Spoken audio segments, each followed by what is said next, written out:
Muito bem, fofas. Bitcoin barra dólar. Então, na Coinbase aqui, essa é a orientação que nós temos. Por enquanto, segue em plena tendência de alta, tá? Acima da média de 8 ou média de 9 no gráfico diário e acima da média de 8 semanal, justamente apontando possível fundo duplo nessa região. Alguns problemas que eu enxergo aqui nesse fundo duplo, né? Que me preocupa um pouco. Basicamente, não tem volume de fundo, então o volume não aparece um grande volume comprador, né? Mostrando que ainda estamos em fase de acumulação. Essa fase de acumulação ela pode se ampliar para um período um pouco maior. Eu cheguei até a desenhar esses tempos aí, que quando a gente está numa retomada de tendência de alta, né? Então a gente estava em tendência de alta, topos e fundos, até que falha esse pivô anterior aqui, ó. Esse pivô de alta falhou, ele veio até a perder bastante desse. Ele perdeu esse fundo aqui e esse perdeu esse fundo aqui. Esse fundo aqui ainda não perdeu, mas uma coisa que me preocupou um pouquinho foi o seguinte: ele fez um pivô de alta, aquilo que eu acredito que ele até possa buscar, mas a gente precisa ver reação compradora nos próximos dias ao longo dessa semana, beleza? Porque caso ele não consiga ultrapassar novamente nesse pivô e esse pivô falhe, ele pode vir testar os 52 mil dólares. Se ele vir testar esses 52 mil dólares e perder esses 50 mil dólares, ele vai vir abaixo da média de 8 semanal, tá? E isso aqui pode ser um reteste da média de 8 semanal. Então ele não pode perder essa região e esse fundo aqui. Se ele perder esse fundo aqui, ele vai retestar esse fundo aqui. E aí sim, perdendo os 48 mil abaixo da média de 8, na minha opinião, poderia ser uma reversão majoritária de tendência, tá? Então ele não pode, ele poderia até iniciar um canal, né? Um canal aqui nessa direção, tá? Ele pegaria justamente esse movimento projetado de baixa, caso ele começasse a perder fundos aqui, certo? E aí o preço que seria o teste, né, definitivo de uma tendência de baixa seria a meiuca aqui dessa região, que seria abaixo dos 48 mil, que seria exatamente 45 mil dólares por unidade. Então ele não pode perder esse fundo aqui agora nesse reteste, ele precisa se manter acima. Esse pivô tem que ser confirmado, esse pivô de alta ao longo dessa semana. Então essa semana de preferência espero que seja positiva, porque se nós começar a perder esses níveis aqui, a gente pode definitivamente entrar numa tendência de baixa, e isso aqui poderia ser o famoso pivô de baixa, tá? Abaixo da média de 8 semanal, e aí isso seria um problema, tá? Isso seria o fim desse super ciclo de alta. Então, eu espero que ele continue acumulando, beleza? Ele até pode perder esse aqui, não teria tanto problema, desde que ele consiga se manter acima dos 48 mil, fazendo estrutura de alta, tá tudo ótimo, beleza? Então vamos ver se ao longo do dia ele consegue dar uma recuperada dessa quedinha que ele iniciou o dia aí, quedinha levemente preocupante, porque o preço ele tá muito próximo da média de 8, né? E ele acabou de fazer um fundo duplo, e esse fundo duplo ele precisa ser confirmado como alta, tá? Muito bem, nós temos o Ethereum da massa aqui também, o Ether da massa a gente também tem a continuação da alta. Eu vejo queda ainda na dominância do Bitcoin, tá? O Ether da massa mantém estrutura de alta fortíssima. Acho que ele vai buscar mais mercado ainda, vai ter mais conquista de mercado aqui, daqui para frente. Então o Ethereum não vejo, né, no curto espaço de tempo, o Ethereum ter um risco de grande queda.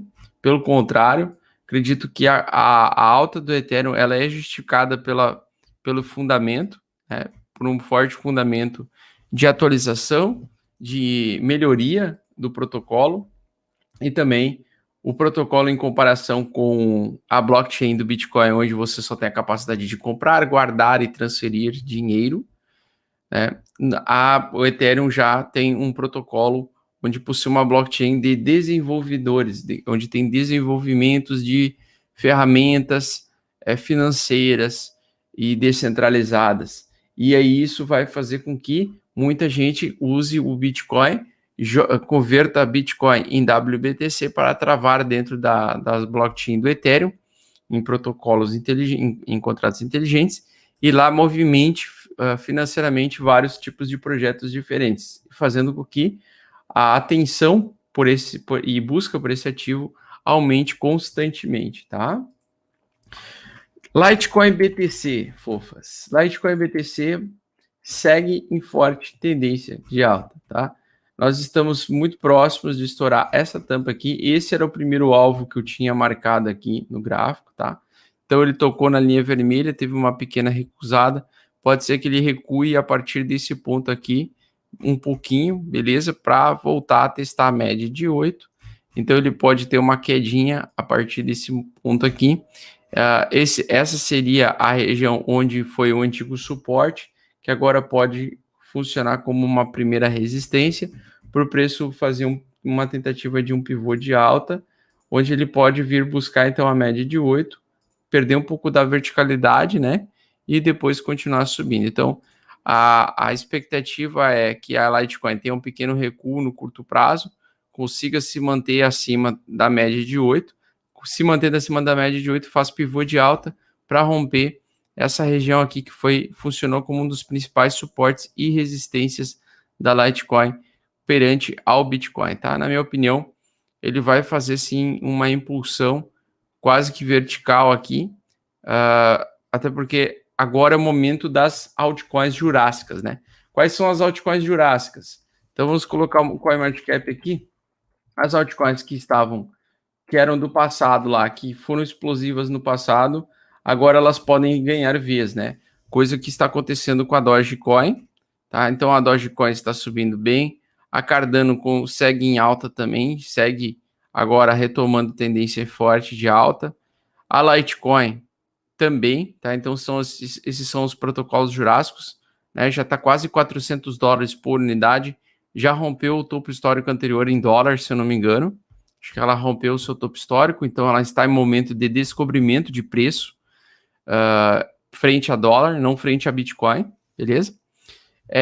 A Chainlink também segue tendência de alta, saindo também agora do período de acumulação lateral longo, então ela também tem forte tendência de alta. Outra jurássica, né? A Stellar. Stellar é outra criptomoeda jurássica que estava lá em 2017 e agora ela é também uma que surgiu junto com a XRP. Ela é uma variante da XRP. Um dos co-criadores da XRP saiu do projeto para criar a Stellar. Também com o mesmo foco de aproximação do mercado centralizador. Shiba Inu é a Dogecoin lá dos chineses ou japoneses, ou sei lá de onde que veio essa bosta aqui. Mas é mais um protocolo que mostra para nós qual o ciclo que nós estamos. E eu já vou falar para vocês qual é.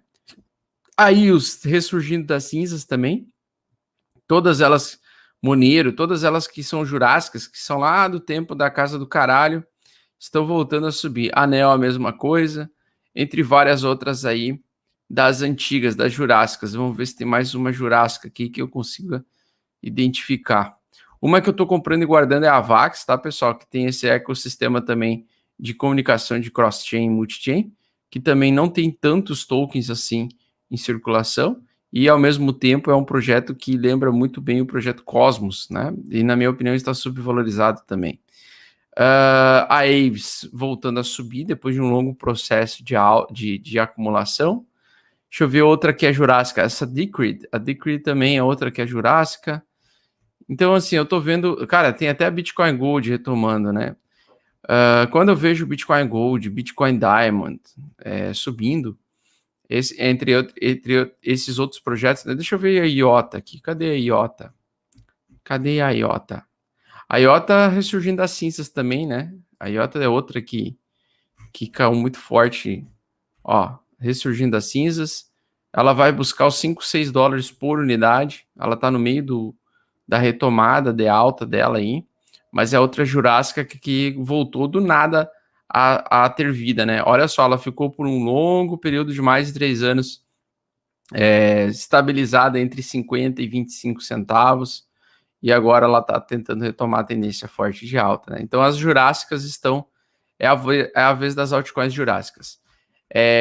Eu espero que ainda temos margem para continuar subindo, mas eu não vou deixar de admitir que nós estamos no período né, que a gente estava conversando ontem, lá no Domingão do Bitcão, que foi excelente, diga-se de passagem, sobre a fase da euforia.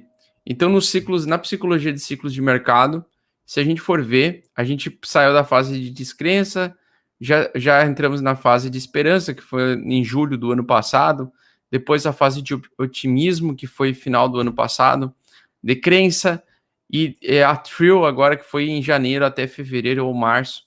E agora, nós, na minha opinião, estamos na fase da euforia, né?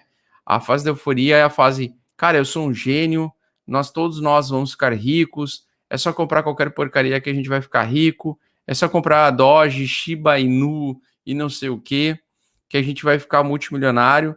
Então a gente está justamente na fase da euforia. É muito importante você saber qual fase que nós estamos para você entender que nós provavelmente estamos no final de um ciclo de super alta. Talvez nós vamos ter mais 200 dias aí de alta, né? Eu espero, pelo menos, mas eu ainda tenho a preocupação pelo seguinte, porque quando todo mundo espera a mesma coisa, às vezes o mercado ele se antecipa meses ou vários períodos antes. E o que eu posso falar para vocês é a seguinte, a minha experiência no mercado cripto cuidem sempre com 2 períodos bem importantes, tá?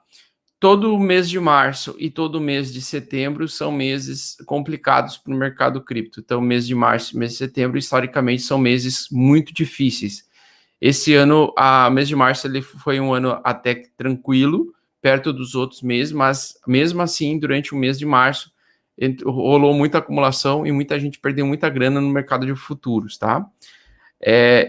Quando acontecer de entrarmos em junho para julho, fica bem ligado para que não aconteça de um mercado mostrar sinais de reversão majoritária de tendência de fim de ciclo, tá? Ou seja, se coincidir um pivô de baixa, abaixo da média de 8 semanal, com a virada de mês de junho e julho, provavelmente isso identifica para nós uma reversão majoritária de tendência e o fim de super ciclo de alta, tá? Se acontecer entre janeiro e dezembro, é o que todas as outras vezes aconteceu entre dezembro e janeiro, tá? O ciclo virá em dezembro para janeiro. Então, se o ciclo estava vindo muito forte de alta, de alta irracional, como nós estamos enxergando em dezembro, janeiro foi o mês em que o mercado começou a virar o mercado, principalmente o Bitcoin, ele vira antes das altcoins, né? E o que eu enxergo para o Bitcoin é que, apesar dessa acumulação que ele está fazendo, toda acumulação ela é um ponto de clímax, onde ela pode ser uma acumulação para o preço continuar subindo, ou para o preço ter uma reversão majoritária de tendência, caso ele não consiga romper o seu topo anterior. Então, sempre ficar ligado com a aproximação das datas, nós estamos em maio de 2021, pode ser que o ciclo dessa alta infinita que a gente está enxergando possa terminar de junho para julho, ou de dezembro para janeiro, tá? Geralmente são nesses 2 períodos em que eu fico mais antenado, para ver se os sinais, né? E quem estiver assistindo o Café do Bitcão vai saber, logicamente, quando que o mercado vai virar, vai ter essa reversão majoritária de tendência, tá?